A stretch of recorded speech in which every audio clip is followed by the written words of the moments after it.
So this all stemmed from an anonymous survey. So when we entered the Great Place to Work, there's a survey that goes out to the team, and the team are asked to score us as a company on every single area of the business, from strategy to leadership to financial well-being and health and mental health and things like that. And the lowest score that we got as a company was on financial well-being.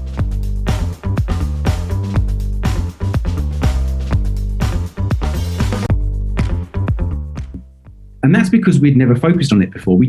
It was like a blind spot. We hadn't really considered it. It's one of those things where, personally, I have my own financial thoughts, and I think about how much I get paid and the bills I've got to pay.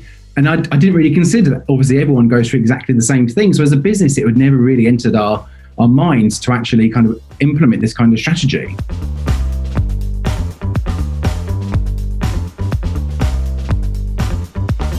But this is what the team wanted. And so in this kind of section here, I'm just going to kind of go through the journey we took to getting this in place, the strategy, the importance of having a really good relationship as well, some lessons learned, which maybe you can take as inspiration as well, and also the importance of joining other communities and getting more inspiration and ideas from the wider community as well when it comes to the whole of wellbeing. So the first step then in terms of the journey. So I think what's really important when you're coming from a company and trying to understand is actually the issue and trying to understand what the problem is that you're trying to address. Because when you think about it, and I kind of thought about what the key problem is, and it's that we leave school without really having a good financial understanding. So there's a huge gap there where businesses are now kind of needing to fill this gap around financial education and helping their team to know more about what's going on. Whether you're 20, 30, 40, 50, 60, there are going to be really big financial milestones that you need to tick off and really help your team with. So when you know the problem, you then need to find out what do the team actually want to get from it. So, and the only way you're going to find out is actually going out and speaking to the team. So what do they want to get from a financial wellbeing sort of strategy and initiative? What do they want to see from that? So we ran a survey of our team to find out what they wanted. And as you can see there, the biggest one that came back was around mortgages. So this kind of helped to lead the way in terms of where we needed to get to from a financial side, which paved the way to then start interviewing potential candidates of who we could bring in to the organisation to help deliver this strategy. Because only when you know what the team want can you start to think about who you're going to bring in to help to roll this out. And I use the word interview because I want you to think about this as bringing someone in, like a new hire into your team. Now, you would interview people if you had a job application, a job opening. You'd hire multiple people, maybe have multiple interviews with the same person. You want to make sure they're engaging, they're likable, they're going to do what they say they're going to do. They're going to bring value ultimately to your team and what they're doing. So you really have to bring value. The whole thing is around bringing value. It's not a box ticking exercise. It's about bringing real value into the team and making sure that the strategy is going to be good from the go. And once you've worked out who that person's going to be, it's then time to start creating that structure. And I mentioned there around continually evolving, and that's really key as well, because you can start implementing things, implementing ideas, but you've got to continue to tweak that and change things and adjust things as you go, because you're going to get feedback from the team. And again, speaking to the team all the time and getting that feedback on what's working well, what are you enjoying about this initiative, what could be better. So when we started doing this, we had sort of recorded sessions that people could watch in their own time.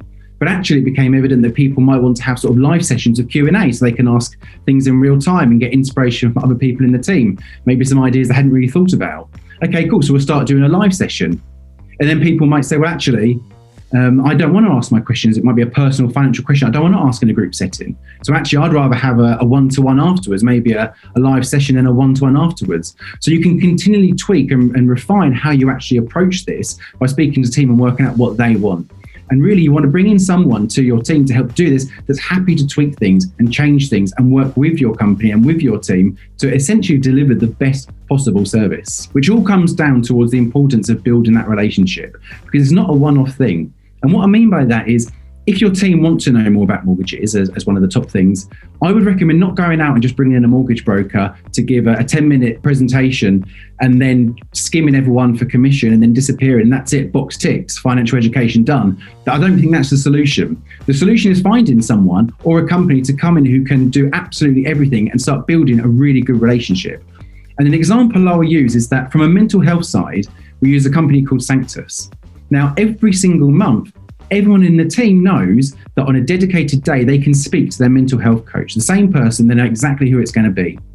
Treat your financial well-being in exactly the same way. Have the same person, the same team they know they can speak to, any questions, any problems, they can build up that relationship, build up the rapport, and you know that they're going to act on what they're doing, and it's a professional, good service that's bringing value. And once you've got that in place, you can start to have these really good interactive sessions on the key financial milestones that people may have and the questions they're going to ask, such as mortgages, moving home, getting on the property ladder, saving and designing your future lifestyle. How much money do you need for when you retire?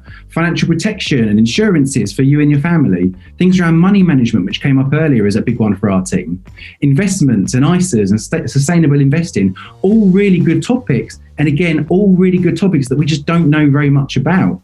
We tend to just kind of search Google if we need to find out something and get a lot of conflicting advice and information, when actually having a real dedicated personal company helping to deliver this is such a much better option than just Google.